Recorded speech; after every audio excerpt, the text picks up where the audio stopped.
What's up, guys? It's me and my brother today, and today we'll be reading a Harry Potter book. Harry Potter and the Goblet of Fire we'll be reading today. So let's get right into it. Go. Here's one. When he's surrounded by Death Eaters, outnumbered by at least 30 to 1, had never learnt anything that he could possibly fit in him for this.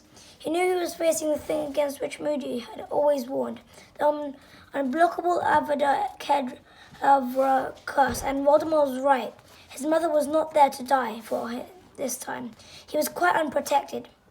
We bow to each other, Harry, said Voldemort, bending a little but keeping his snake-like face upturned to Harry. Come on then, niceties must be observed. Dumbledore would like to show manners. Bow to death, Harry. The Death Eaters were laughing again. Voldemort's lipless mouth was smiling. Harry did not bow. He was not going to let Voldemort play with him before killing him. He was not going to give him that satisfaction. I said bow, Voldemort said, raising his wand, and Harry felt his spine curve as though a huge visible hand was bending him ruthlessly forwards, and the Death Eaters laughed harder than ever. Very good, said Voldemort softly as he raised his wands. The pressure bearing down up Harry had lifted too, and now you face me like a man, straight back and proud, the way your father died, and now we do. Voldemort raised his wand, and before Harry could do anything to defend himself, before he could even move, he had been hit again by the Crucius curse.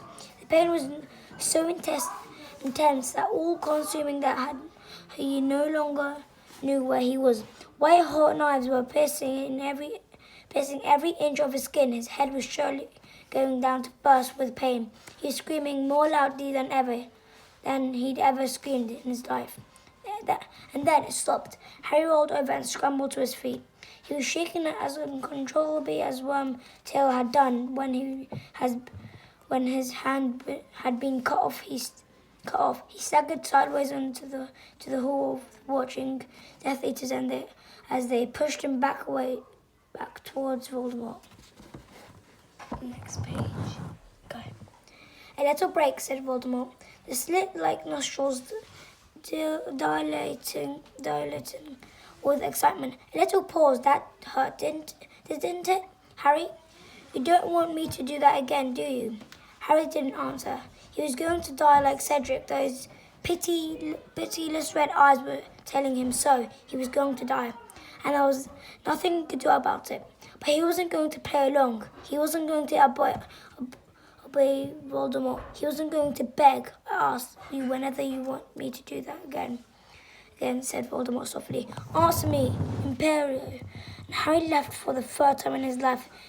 The sensation that his mind had been wiped for all thought. It was a bliss, not to think it was as though he was floating, dreaming. Just answer no. Say no. Just answer no. I will not, said a stronger voice in the back of his head. I won't answer.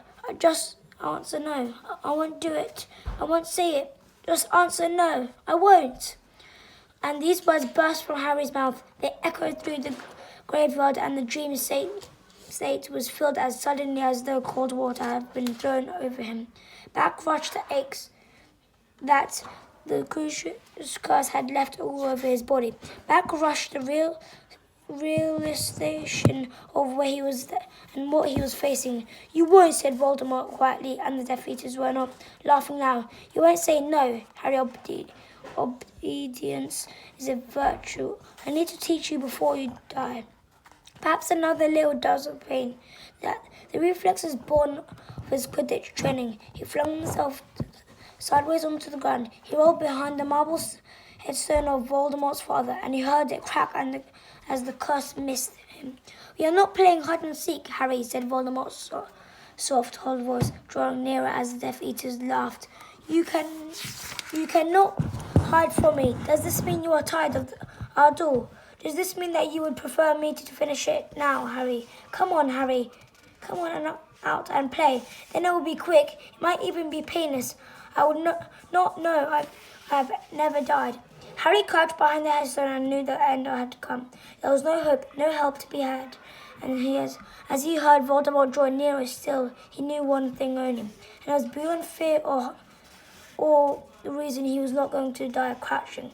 Here, like a child playing hide and seek, he was not going to die kneeling at Voldemort's feet.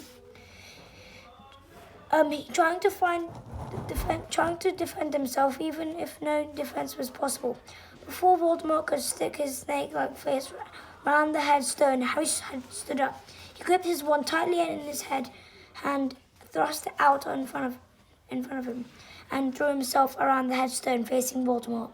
Voldemort was ready as Harry shouted, "Expelliarmus!" Voldemort cried, "Avada Kedavra!" A jet of green light issued from Voldemort's wand, just as a set of red light blasted from Harry's. Then met in mid-air, and suddenly Harry's wand was vibrating as though an electric charge was surging through it. His hand had seized up around it. He couldn't have released it if he wanted to, and a narrow beam of light was connecting to the two wands, neither red nor green, but bright deep gold, and Harry's following the beam with his astonished gaze saw that Voldemort's long white fingers too were gripping a wand that was shaking and vibrating. And then nothing could have prepared Harry for this. He felt his feet lift from the ground. He and Voldemort were both being raised into the air, their wands still connected by the thread of shimmering golden light. They were gliding away from the tombstone of Voldemort's father, and then came to rest on a patch of ground that was clear and free of graves. The Death Eaters were shouting. They were asking Voldemort for instructions. They were closing in, reforming the circle around Harry and Voldemort, the snake shield slithering at their heels, some of them drawing their wands. The golden thread connecting Harry and Voldemort splintered.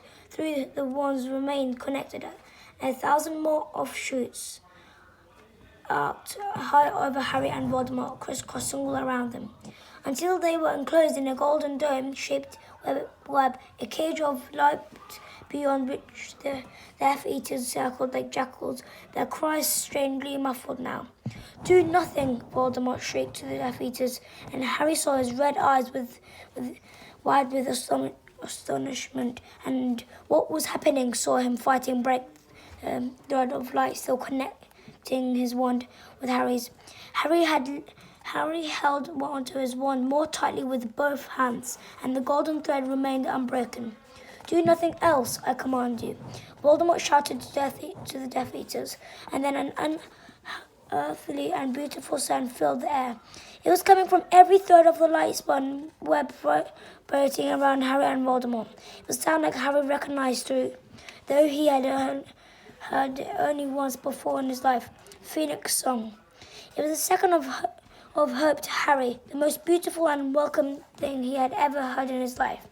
He felt as though the connected song. He felt as though the song was inside him, instead of just around him. It was the second he connected with Dumbledore, and it was almost as though a friend was speaking in his ear. "Don't break the connection. I know how I told the music. I know I mustn't, but no sooner." He had thought, and had he thought it, then the thing became much harder to do. His beam between him and Voldemort changed too. It was as though large beads of light were sliding up and down the thread, connecting the wands. Harry felt his wand give a shudder under his hand as the light beads began to slide slowly and steadily his way. The direction of the beam's movement was now towards him from Voldemort, and he felt his wand shudder angrily. Bye guys. Hopefully you enjoyed the book Harry Potter. I loved it. I love this book. It's Harry Potter.